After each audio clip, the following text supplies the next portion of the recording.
Hello friends, अगर आपको हमारा वीडियो अच्छा लगे तो सब्सक्राइब करें और बेल आइकन दबाना ना भूलें ताकि आपको लेटेस्ट अपडेट मिलती रहे। हेलो फ्रेंड्स, केपी क्लासेस में आपका स्वागत है। आज हम असम स्टेट के पार्ट सी के क्वेश्चंस करेंगे दिसंबर 2019 के। पिछले वीडियो में मैंने पार्ट बी के सॉल्यूशन बताए थे और आज हम पार्ट सी के क्वेश्चन करेंगे। ठीक है फ्रेंड्स, फर्स्ट क्वेश्चन है let gamma be a positively oriented unit circle in the complex plane. मतलब हमको मॉड जेड बराबर कितना दे रखा है, 1 दे रखा है। इस तरह का एक कॉम्प्लेक्स प्लेन दे रखा है यूनिट सर्कल का। ठीक है फ्रेंड्स, द लाइन इंटीग्रल ई की पावर 2z बार डी जेड इक्वल्स, इसके इंटीग्रेशन की वैल्यू क्या होगी? 0 होगी, 1 होगी, 4 पाई आयोटा होगी, -2 पाई आयोटा होगी। ठीक है फ्रेंड्स, तो हम इसको क्या करते हैं, मॉड जेड बराबर 1 दे रखा है यानी तो इसको हम क्या लिख सकते हैं, जेड बार बराबर 1 लिख सकते हैं, यानी कि जेड बार बराबर 1/z। तो इस फंक्शन को मैं किस तरह से मॉडिफाई कर रहा हूँ, ई की पावर 2/z dz। ठीक है फ्रेंड्स, इसकी वैल्यू हम ऐसे निकालते हैं कि इसके अंदर 1/z का कोफिशिएंट लेते हैं। किसका लेते हैं फ्रेंड्स? 1/z का कोफिशिएंट लेते हैं और फिर हम उसको किससे मल्टीप्लाई करवाते हैं, 2 पाई आयोटा से। या फिर आप ऐसे भी कह सकते हो कि रेजिड्यू थ्योरम हम यहाँ पे क्या करेंगे, अप्लाई करेंगे। ठीक है फ्रेंड्स, अब यहाँ पे देखते हैं अपन ई की पावर 2/z। ठीक है फ्रेंड्स, अब इसको मैंने ओपन किया तो क्या आ जाएगा, 1 प्लस 2/z प्लस 2/z का whole square upon 2 factorial plus dot dot dot dot so on. अब यहाँ पे 1/z का कोफिशिएंट कितना है, यानी कि रेजिड्यू कितना आ गया, इस पर 2 आ गया। 1/z का कोफिशिएंट 2, और इस इंटीग्रेशन की वैल्यू क्या होती है, 2 pi iota sum of residue, sum of residue, यानी कि रेजिड्यू की वैल्यू हमारे पास कितनी आई है, 2। वो कैसे कैलकुलेट करते हैं, 1/z का कोफिशिएंट लेते हैं, क्योंकि z बराबर 0 इस पर क्या है, सिंगुलरिटी है, और सिंगुलर पॉइंट वो किस डोमेन के अंदर आ रहा है, मॉड z बराबर 1 के ऊपर आ रहा है। अगर नहीं आता तब उस केस में हमारी इस इंटीग्रेशन की वैल्यू क्या आती है, 0 आती। अब इसमें z बराबर 0 इसके अंदर लाई कर रहा है, इट मीन्स इस पर रेजिड्यू कितना आ गया, 2। तो 2 इंटू 2 पाई आयोटा यानी कि 4 पाई आयोटा। तो ये पार्ट सी के अंदर क्वेश्चन था फ्रेंड, 4.75 मार्क्स का, बहुत ही ईजी क्वेश्चन था। 2 लाइन में आंसर आ गया और इसके सही होने पे कितने मिले थे हमको, 4.75। पार्ट सी का है बट इसका आंसर एक ही करेक्ट है। कौन सा है, option C. Friends, question number 2, इसमें ये कोशी प्रॉब्लम है। ठीक है फ्रेंड्स, इसमें मैंने infinite solution, no solution, unique solution कैसे होता है, कब होता है, तो वो कंडीशन मैंने एक अपने प्रीवियस वीडियो में मैंने दिखा दिया है और उसकी लिंक भी मैं आपको डिस्क्रिप्शन में दे दूंगा। ठीक है, अब हमको सॉल्यूशन निकालना है किसी पर्टिकुलर पॉइंट पे। ठीक है फ्रेंड्स, जैसे कि x की वैल्यू 2 है, y की वैल्यू 1 है, इस पॉइंट पे हमको उस फंक्शन की वैल्यू निकालनी, यानी कि सॉल्यूशन की वैल्यू निकालनी है। किस पे, 2,0 पे। पहले वीडियो पे हमने ये देखा था कि इस कोशी इक्वेशन है। ठीक है, इसमें सॉल्यूशन नो कब आता है, यूनिक कब आता है, इनफाइनाइट कब आता है, वो मैंने अपने प्रीवियस वीडियो में बताया था। वो वीडियो में आप, उस वीडियो की लिंक मैं आपको डिस्क्रिप्शन में दे दूंगा। ठीक है फ्रेंड्स, तो वो अगर आप देखोगे तो उसको थोड़ा अच्छा समझ आएगा कि यूनिक नो, उस पर भी बहुत बार क्वेश्चन CSA NET एग्जाम में पूछा गया है और इस तरह के क्वेश्चन भी बहुत बार पूछे गए हैं। ठीक है फ्रेंड्स, तो अब हम क्या करते हैं, इसके सॉल्यूशन निकालते हैं। इसका सॉल्यूशन कैसे होता है, PP प्लस QQ बराबर U टाइप का होता है। ठीक है, यहाँ U फंक्शन है तो U Z कुछ भी आ सकता है। ठीक है, इस स्थिति में क्या लिखते हैं हम अपन, dx/p dy/q और du/u। ठीक है फ्रेंड्स, अब देखिए dx/p कितना यहाँ पे, u बराबर dy, q कितना यहाँ पे, कोफिशिएंट 1, du यहाँ पे कितना है, 1। ठीक है फ्रेंड्स, अब हम क्या करते हैं, फर्स्ट और थर्ड को लेते हैं, क्योंकि हम पीडी के अंदर जानते हैं पार्शियल डिफरेंशियल इक्वेशन के अंदर अगर 2 वेरिएबल है तो सॉल्यूशन कैसे निकलता है, फाई u, v में निकलता है, या फिर फाई, एक तो ये हो गया। दूसरा क्या होता है, फाई u बराबर v, दूसरा ये होता है। तीसरा कैसे होता है, u बराबर फाई ऑफ v। इस टाइप के सॉल्यूशन निकलते हैं। मान लो कि ये 3 यूवी क्या है, इसके सॉल्यूशन है, तब हम किसी भी पीढ़ी के सॉल्यूशन को इस तरह से लिख सकते हैं। ठीक है फ्रेंड्स, अब हम इस दोनों को लेते हैं, तो क्या आ गया dx अपॉन यू बराबर du अपॉन 1, सॉल्यूशन क्या क्रॉस मल्टीप्लाई किया तो क्या आ गया du बराबर dx, तो यहाँ से आ गया x बराबर you square by 2 plus c1, एक आर्बिट्रेरी कांस्टेंट हमारे पास आ चुका है। दूसरा कांस्टेंट इन दोनों को हम लेने से हो जाएगा। ठीक है, तो du अपॉन 1 बराबर du upon 1, sorry dy upon 1 है ये, तो यहाँ से क्या आ जाएगा y बराबर u प्लस c2। ठीक है फ्रेंड्स, अब हम क्या करते हैं, हमको एक बाउंड्री कंडीशन गिवन है, x नॉट पे s है, y नॉट पे s है, u नॉट पे s बाई 2 है, तो इनसे हम क्या करेंगे, इन सॉल्यूशन को, इन दो इक्वेशन को पूरा हम u और c1 और c2 के रूप में लिखेंगे, और इन दोनों को c1 c2 को एलिमिनेट करना है। हमको क्या करना है, एलिमिनेट करना है। तो हम वो कैसे करते हैं, देखिए सबसे पहले दे रखा हमको y बराबर u प्लस c2। ठीक है फ्रेंड्स, तो अब देखिए y की वैल्यू दे रखी है हमको s, x की वैल्यू भी s और u नॉट की वैल्यू भी s बाई 2, तो यहाँ से हम इसको मान लेते हैं y की वैल्यू आ गई यहाँ पे t मान लेते हैं। ठीक है, इसको पूरा t के अंदर कन्वर्ट कर दिया, t बराबर t बाई 2 प्लस c2, तो c2 की वैल्यू यहाँ से कितनी आ गई t बाई 2, यानी कि t की वैल्यू अगर दूसरे इक्वेशन में रखनी है तो क्या लिखेंगे हम 2c2। ठीक है फ्रेंड्स, अब आइए यहाँ पे इस इक्वेशन पे, तो यहाँ से वैल्यू रख दी t बराबर u का मान है t बाई 2 यानी कि टी स्क्वायर बाई 4 और 4 इंटू 2 यानी कि 8 प्लस c1। अब पूरी दोनों इक्वेशन को हम c1 c2 के रूप में लाना है, तो हम t की वैल्यू क्या रख देते हैं 2c2 बराबर 4c2 का स्क्वायर बटे 8 प्लस c1 आ चुकी है पूरी, 2 से 2 कैंसिल आउट हो गया, 2 से मल्टीप्लाई करवा दीजिए, 4c2 बराबर c2 का स्क्वायर प्लस c1, ये पूरी इक्वेशन c1 c2 के कॉम्बिनेशन के रूप में आ गई। अब हम क्या करते हैं, c1 c2 की वैल्यू यहाँ से पुट करते हैं और हमारा आंसर आ जाएगा, पूरा पर्टिकुलर सॉल्यूशन इसका जनरल सॉल्यूशन आ जाएगा। ठीक है फ्रेंड्स, तो 4c2 की वैल्यू यहाँ से कितनी है y माइनस यू बराबर y माइनस यू का होल स्क्वायर प्लस c1 की वैल्यू है x minus you square by 2। ठीक है फ्रेंड्स, अब हम क्या करते हैं, इसको थोड़ा सिंप्लीफाई कर देते हैं, क्या आ जाएगा 4u y माइनस 4u बराबर Y square plus U square minus 2yu plus X, sorry यहाँ 2 भी आएगा, 2 से मल्टीप्लाई किया हमने यहाँ पे भी क्या आएगा 2 आएगा, तो 2x माइनस यू स्क्वायर। अब यू स्क्वायर से यू स्क्वायर कैंसिल आउट हो गया फ्रेंड्स।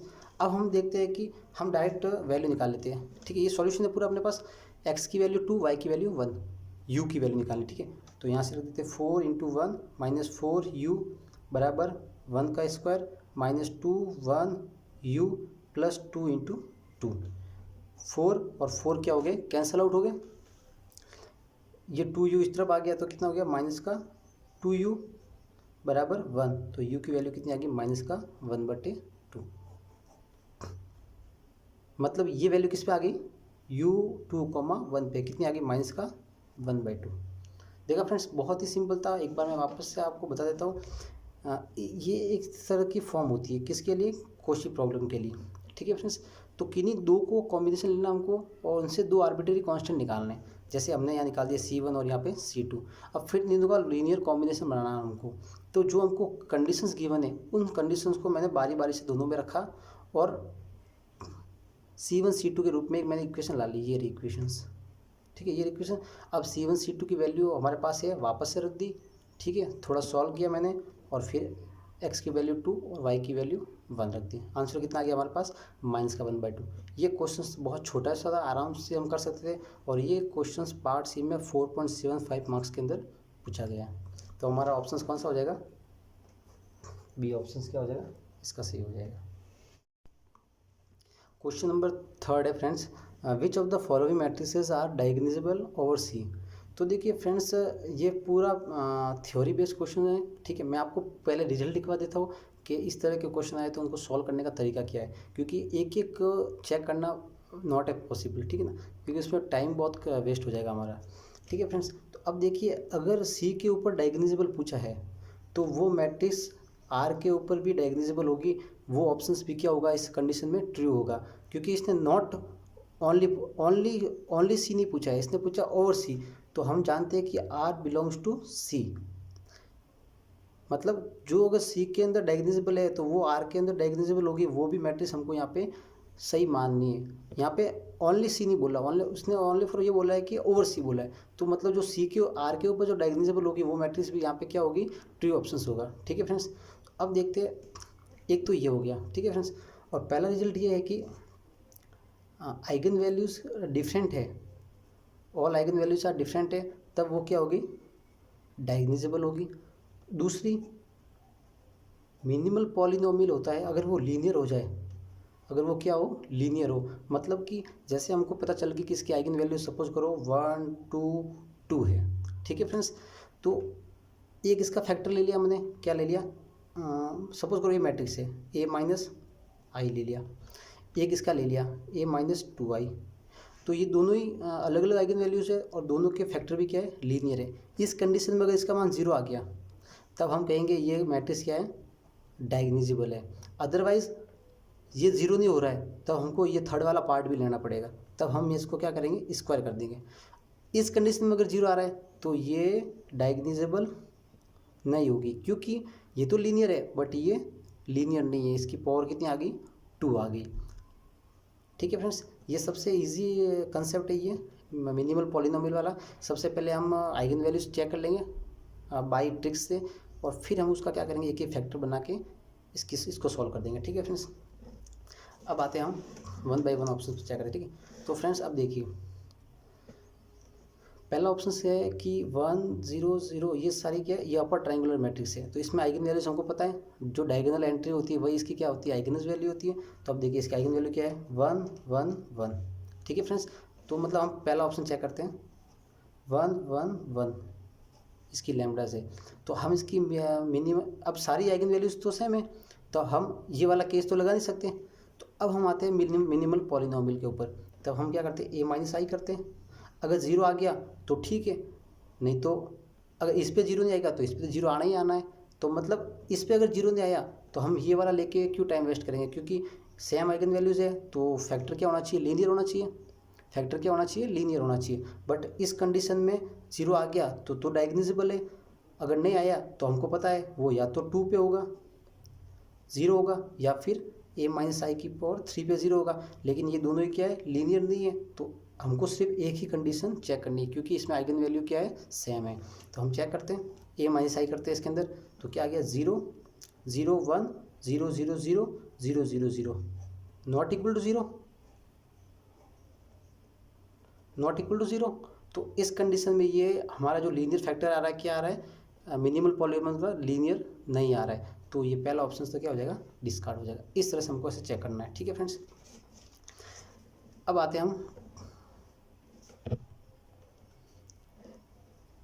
सेकंड ऑप्शन पे। ठीक है फ्रेंड्स, अब हम इसकी क्या करते हैं, आइगन वैल्यूज कैलकुलेट करते हैं। सिंपल सा फॉर्मूला मैंने आपको बता रखा है, lambda cube minus trace of A lambda plus cofactor. ठीक है फ्रेंड्स, और माइनस डिटर्मिनेंट ऑफ ए बराबर 0। ये इसकी क्या होती है, कैरेक्टरिस्टिक्स इक्वेशन होती है, लैम्डा स्क्वायर और ये हो गया लैम्डा। ठीक है फ्रेंड्स, अब देखिए लैम्डा क्यूब माइनस ट्रेस कितना हो जाएगा, 0 1 0 यानी कि 1। ठीक है फ्रेंड्स, प्लस लैम्डा, अब इसको इससे क्या, 0 और प्लस 1 यानी कि प्लस 1। इस पे 0 आ रहा है और इस पे भी 0 आ रहा है, तो ओनली फॉर A11 कितना होगा, 1, माइनस डिटर्मिनेंट कितना आ जाएगा, यहाँ से फर्स्ट रो के करस्पॉन्डिंग एक्सपेंड किया, 1 0 और 1 यानी कि कितना आएगा, 1। ये हमारे पास इसकी आगे कैरेक्टरिस्टिक इक्वेशन। तो अभी ये सिंपल सा देखते हैं कि 1 1 यानी 1 इसका क्या है, रूट है, तो हम सिंथेटिक मेथड से इसका क्या करते हैं, एक पॉलिनोमियल कम कर देते हैं हम इसका, 1 0 1 1 0 0 1 1 0, यानी कि अब इक्वेशन क्या आ गई, लैम्डा माइनस 1, क्योंकि किसका रूट है, रिमाइंडर 0 आ गया, लास्ट में लैम्डा स्क्वायर, लैम्डा का कोएफिशिएंट 0 प्लस 1 बराबर 0। तो आइगन वैल्यूज क्या आ गई, 1, इसे आ गई आयोटा और इसे आ गई माइनस आयोटा, मतलब तीनों आइगन वैल्यूज डिफरेंट है, इट मीन्स फिक्स है। फर्स्ट वाला केस होल्ड हो जाएगा, तो क्या हो जाएगी, ये डायगोनाइजेबल हो जाएगी। तो हमारा सेकंड ऑप्शन क्या हो जाएगा, ट्रू हो जाएगा। ठीक ठीक है फ्रेंड्स, अब यहाँ पे देखते हैं हम अपर ट्रायंगुलर मैट्रिक्स है, इसकी आइगन वैल्यूज डायगोनल एंट्रीज होगी 1 2 1। तो मतलब अब देखिए 1 2 1 ऑप्शंस 3 के लिए हम चेक करते हैं। ठीक है, 1 2 1 आ गई, तो मतलब हमको एक तो फैक्टर इसका लेना है और एक इसका लेना ही लेना है। तो क्या आ गया फैक्टर मिनिमल पॉलिनोमियल चेक करने के लिए a-2i, इसका मल्टीप्लाई करवाएंगे 0 आ गया, इट मीन्स इसका लीनियर फैक्टर है, इसका भी लीनियर फैक्टर है, तो ये मैट्रिक्स क्या हो जाएगी, डायगोनालाइजेबल हो जाएगी। तो हम चेक करते हैं, a-i निकालते हैं, क्या आ जाएगा 0 1 0 0 1 0 0 0 0, ये a-i आएगा। 2i क्या आ जाएगा -1 1 0 0 0 0 0 0 -1। अब हम इसका क्या करते हैं, मल्टीप्लाई करवाते हैं, इसका फर्स्ट रो, उसका first column, second column, third column. अब इसमें 1 है और ये सारी क्वांटिटी क्या है 0, तो मतलब फर्स्ट रो क्या आ जाएगी 0। सेम इसी तरह से इसमें भी 0 और थर्ड रो पूरी 0 है, तो इसको किसी भी कॉलम से गुणा कराओ तो हमेशा क्या आएगा 0। मतलब ये होल्ड कर गया कौन सा, सेकंड प्रॉपर्टी, मिनिमल पॉलिनोमियल क्या आ गया यहाँ पे, लीनियर आ गया। तो हमारा यहाँ से थर्ड ऑप्शन क्या हो जाएगा, ट्रू हो जाएगा। दो ऑप्शन सही हो चुके हैं क्योंकि पार्ट सी का क्वेश्चन है, तो थर्ड को फोर्थ ऑप्शन को भी हमको चेक करना पड़ेगा। तो फ्रेंड्स देखिए ये बैकवर्ड डायगोनल की तरह लग रही है हमको, यानी कि परमुटेशन मैट्रिक्स की तरह परमुटेशन मैट्रिक्स लग रही है, वो भी कैसी, स्केलर। ठीक है, तो अब देखिए फोर्थ ऑप्शन से हम आते हैं 0 0 1 0 1 0 0 1 0 0, ये मैट्रिक्स आ गई। ठीक है, अब हम इसका क्या करते हैं, आइगन वैल्यूज निकालते हैं पहले, सबसे पहले तो लैम्डा क्यूब ट्रेस है 1, तो minus lambda square plus lambda cofactor क्या आ जाएगा, इसके लिए 0 0 -1 और इसके लिए 0, यानी कि ये आ गया। हाँ, इसका डिटरमिनेंट आ जाएगा 0 0 0 -1 माइनस प्लस, ये आ गया, यानी कि आ गया ये आ गया फ्रेंड्स। ठीक है, अब ये भी देखिए लैम्डा बराबर 1 को होल्ड कर रहे हैं, तो हम इससे क्या करते हैं, आई थिंक ये इक्वेशन सेम लग रही है बट चेक कर लेते हैं। 1 -1 -1 1 1 इसको होल्ड कर रहे हैं, तो 0 1 1 0 0 -1 -1 और -1 ये 0 हो गया। तो एक तो लैम्डा -1 आ गया, अब यहाँ से क्या आएगा लैम्डा स्क्वायर, लैम्डा का कोफिशिएंट 0 और ये -1। अब इसके देखिए फैक्टर क्या आ जाएगा, लैम्डा -1 लैम्डा -1 लैम्डा प्लस 1 बराबर 0। ठीक है फ्रेंड्स, मैं वापस चेक कर लेता हूँ यहाँ पे, लैम्डा स्क्वायर माइनस ट्रेस आ गया 1 माइनस प्लस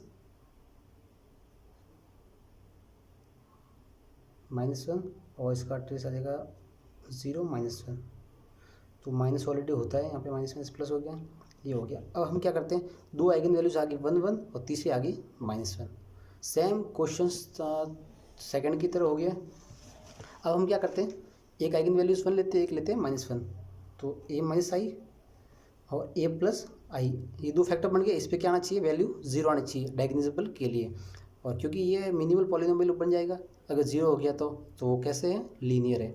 तो a-i निकालते हैं हम, कैसे आएगा a-i आ जाएगा हमारे पास -1 0 1 0 0 0, ये आ जाएगा 1 0 0, ये -i आ गया।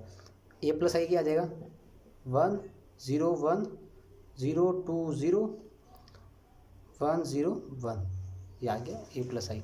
ठीक है फ्रेंड्स, अब मल्टीप्लाई करा दे इसका सिंपल सा, -1 और +1 कितना गया 0, ये 0 यहाँ से 0, -1 +1 0, एक रो तो 0 आ गई, सेकंड वाली रो 0 है तो 0 आ गया। थर्ड वाले में फ्रेंड्स आई थिंक चेक, अगर एक बार फिर से चेक कर लेते हैं अपन, lambda cube minus trace of 1 lambda square minus plus 0 0 -1 0, ये ठीक है। फिर माइनस डिटरमिनेंट होता है, माइनस का हो गया 0 + 0 + 1,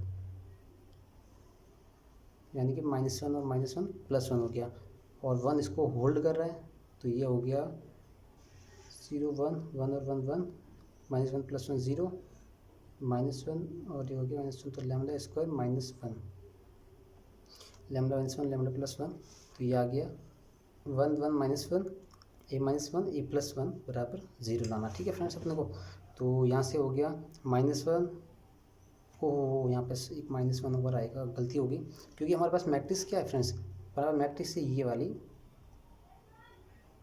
वाली मैट्रिक्स है। ठीक है फ्रेंड्स, अब हमको क्या करना है, ए माइनस आई करना है, तो यहाँ माइनस वन आ जाएगा, यहाँ 0 यहाँ माइनस वन आ जाएगा, ये मैट्रिक्स बनेगी। और यहाँ पे ए प्लस वन करना है, तो 1 2 और 1 1 2 1 आ जाएगा। ठीक है फ्रेंड्स, अब हम क्या करते हैं, थर्ड वाली रो का इससे मल्टीप्लाई करवाते हैं, 1 और माइनस वन 0 0 0 इंटू टू 0 और ये 0 और 1 और माइनस वन 0, यानी कि ये प्रॉपर्टी होल्ड कर लगी। क्यों, क्योंकि इसकी दो आइगन वैल्यूज इक्वल थी, दो आइगन वैल्यूज इक्वल थी, कौन कौन सी, 1 और एक माइनस वन। तो 1 पे हमने एक ही फैक्टर लिया जो कि लीनियर हो, और माइनस वन पे भी हमने एक ही फैक्टर लिया जो कि लीनियर है। इन दोनों का मल्टीप्लाई कराया और वो क्या कर दिया 0। इट मीन्स ये हमारा क्या होगा, मिनिमल पॉलिनोमियल। इस कंडीशन में ये मैट्रिक्स कैसी होगी, डायगोनालाइजेबल होगी।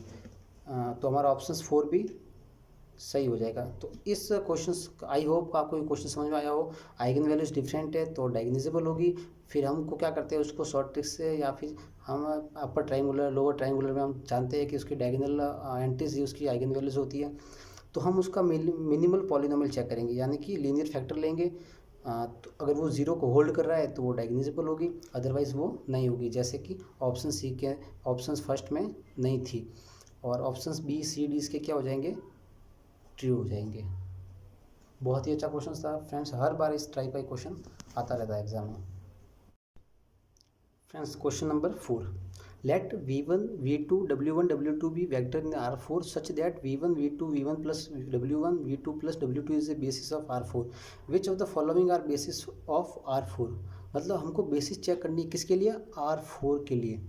तो फ्रेंड्स सिंपल सा लॉजिक है, बेसिस के लिए होता है कि डायमेंशन R4 है, तो इसका मतलब जो भी हम वेक्टर लेंगे, जो भी हम बेसिस लेंगे, तो वो भी उसकी भी डायमेंशन कितनी आनी चाहिए, 4 आनी चाहिए। तो 4 का पॉसिबल है अगर 4 वेक्टर है। ठीक है फ्रेंड्स, तो हमको उसकी डायमेंशन 4 लानी है।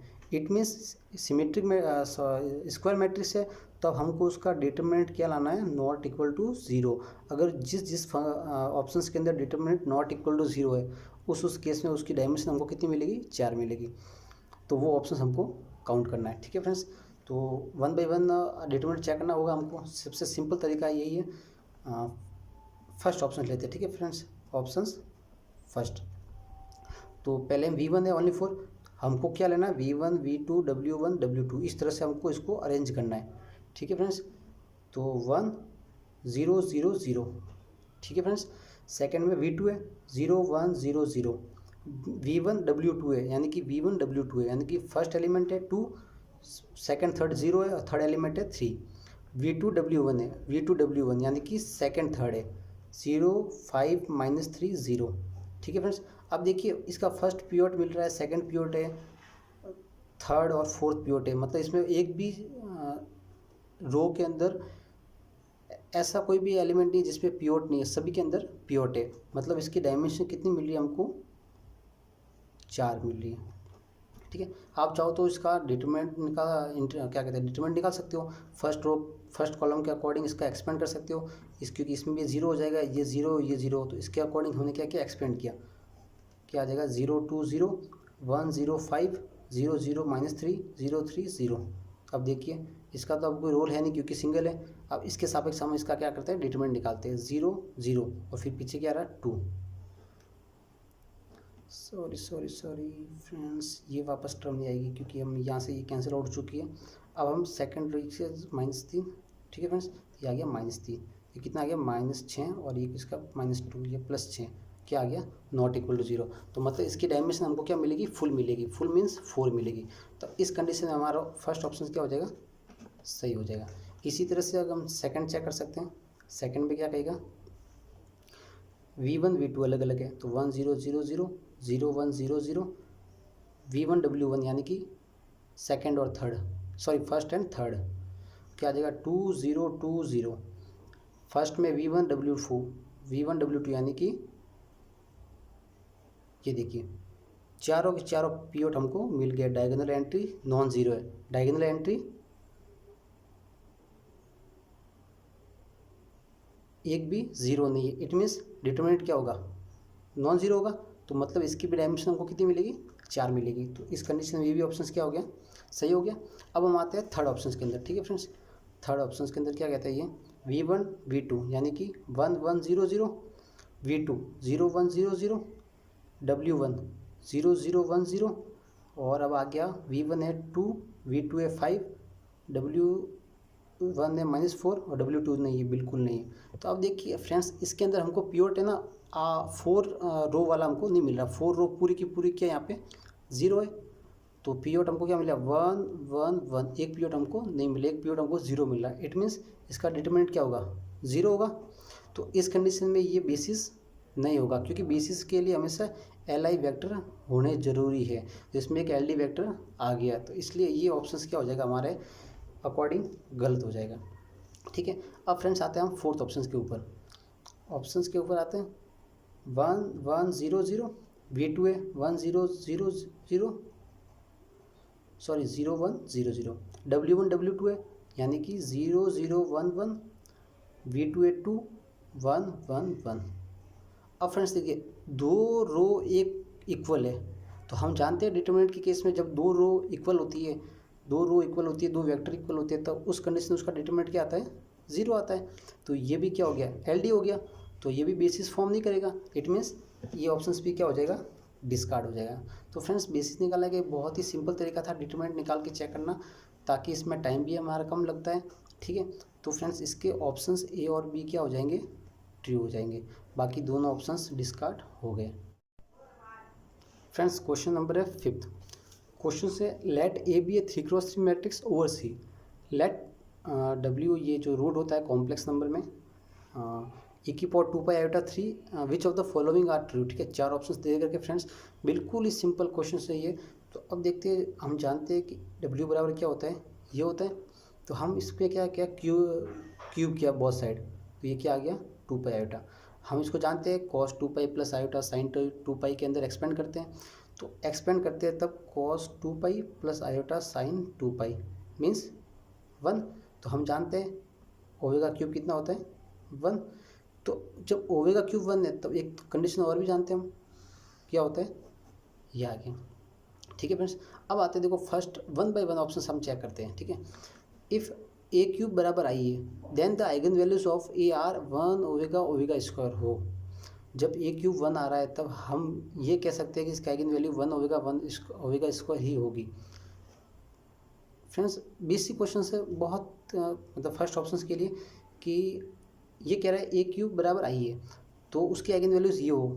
फ्रेंड्स कोई ज़रूरी नहीं है, अगर हम A बराबर क्या ले लें, आइडेंटिटी मैट्रिक्स ले लें, तो 1 0 0 0 1 0 0 0 1 ये ले लिया हमने। अब मैं इसको 3 बार मल्टीप्लाई करवाऊँगा, तो हम जानते हैं आइडेंटिटी मैट्रिक्स है, उसको चाहे कितनी बार भी मल्टीप्लाई करवाओ हमेशा क्या आएगा, i आएगा।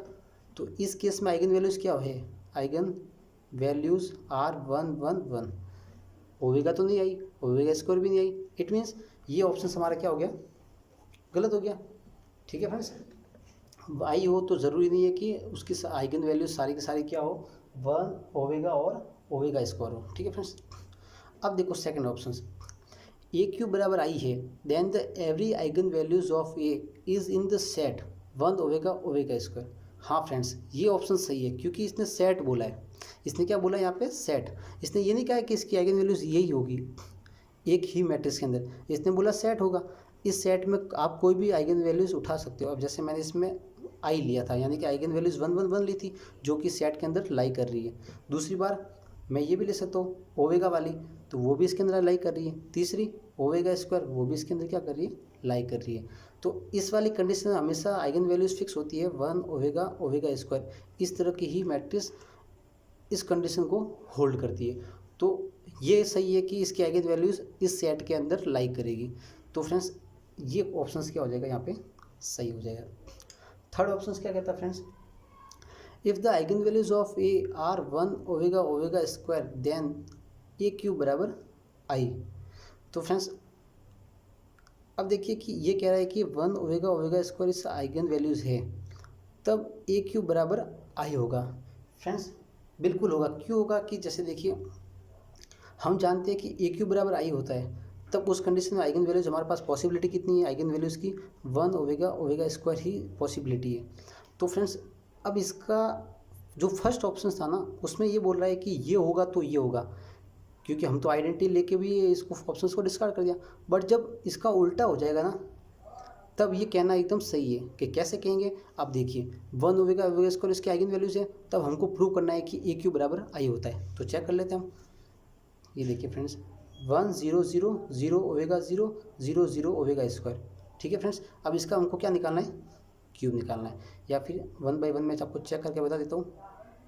0 0 ओमेगा स्क्वायर, अब देखिए मल्टीप्लाई करवा दिया, क्या आएगा 1 0 0 0 ओमेगा स्क्वायर 0 0 0 ओमेगा 4। ओमेगा 4 यानी कि ओमेगा क्यूब 1, तो वापस क्या आ जाएगा यहाँ पे ओमेगा आ जाएगा। अब इसका मेरे को वापस से करवाना है आई ए के साथ, क्या आएगा, ठीक है फ्रेंड्स। तो इसमें क्या आ जाएगा 1 omega square into omega omega cube यानी कि 1 ओमेगा इंटू ओमेगा स्क्वायर यानी कि 1।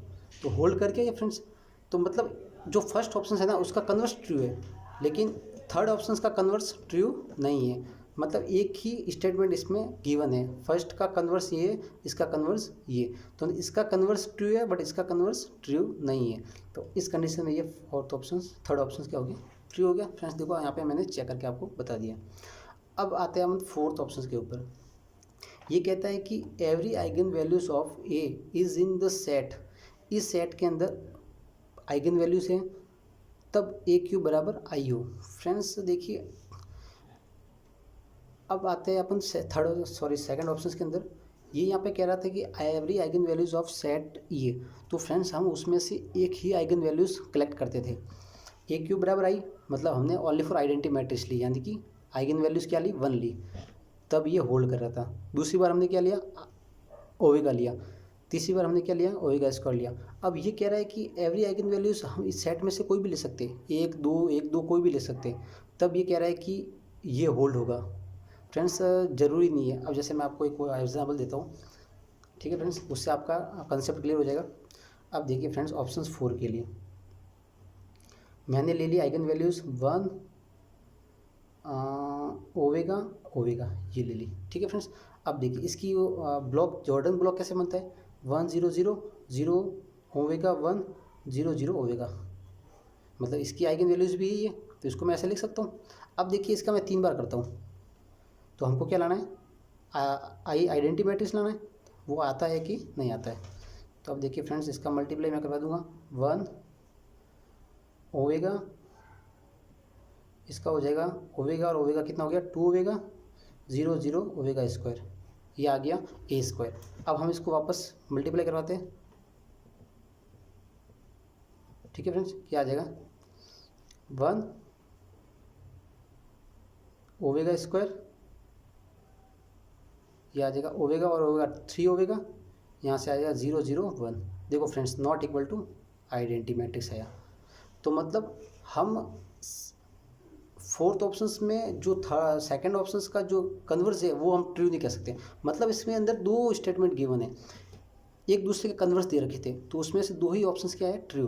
तो फर्स्ट ऑप्शंस का कन्वर्स क्या है थर्ड ऑप्शन से जो कि ट्रू है, और इसका कन्वर्स ट्रू नहीं है। सेकंड का कन्वर्स क्या है डी जो कि ट्रू नहीं है, तो डी का कन्वर्स क्या है बी जो कि ट्रू है। आई होप कि आप फ्रेंड्स आपको वीडियो ये क्वेश्चन आपको समझ में आया हो। और फ्रेंड्स अगर आप इस चैनल पे नए हो तो लाइक सब्सक्राइब शेयर ज़रूर करें। Thank you friends.